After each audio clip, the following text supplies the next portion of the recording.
మీరు online games ఆడతారా? వాటి కోసం మీ కష్టార్జితాన్ని కూడా ఖర్చు చేసేస్తారా?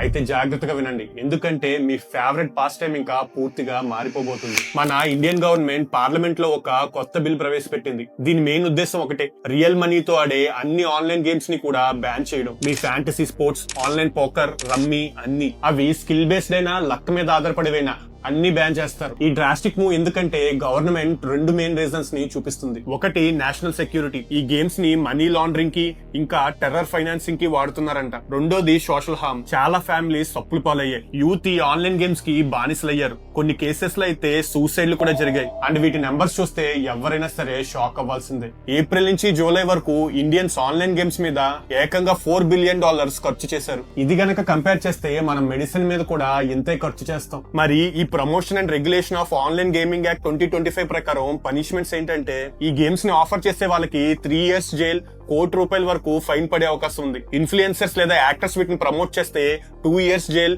50 lakhs వరకు ఫైన్ పడొచ్చు. అంటే ఇంకా హే ఏం చేస్తున్నావు, నేను ఆన్లైన్ రమ్మీ ఆడుతున్నా అలాంటి యాడ్స్ ఇంకా కనిపించవు. మరి దీని ఇంపాక్ట్ ఏంటంటే, ఇండియాలో ఇదొక మ్యాసివ్ $23 బిలియన్ ఇండస్ట్రీ. దీని ద్వారా గవర్నమెంట్ కి $2 బిలియన్ పైగా ట్యాక్సెస్ వస్తాయి.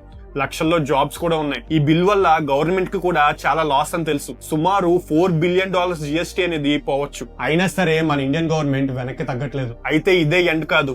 ఈ బిల్లో ఈ స్పోర్ట్స్ అంటే ఫీఫా, ఫార్ములా 1 లాంటి గేమ్స్ ని ప్రమోట్ చేస్తున్నారు. సోషల్ ఎడ్యుకేషనల్ గేమ్స్ కోసం సబ్స్క్రిప్షన్స్ తీసుకోవచ్చు. ప్రైజ్ మనీ మీద కాకుండా స్పాన్సర్ టోర్నమెంట్స్, యాడ్స్, సబ్స్క్రిప్షన్స్ లాంటి వాటి మీద ఫోకస్ చేయమంటున్నారు. దేన్నైనా బ్యాన్ చేయడం కరెక్టా కాదా అనేది ఎప్పుడు కూడా ఒక ట్రికీ టాపికే.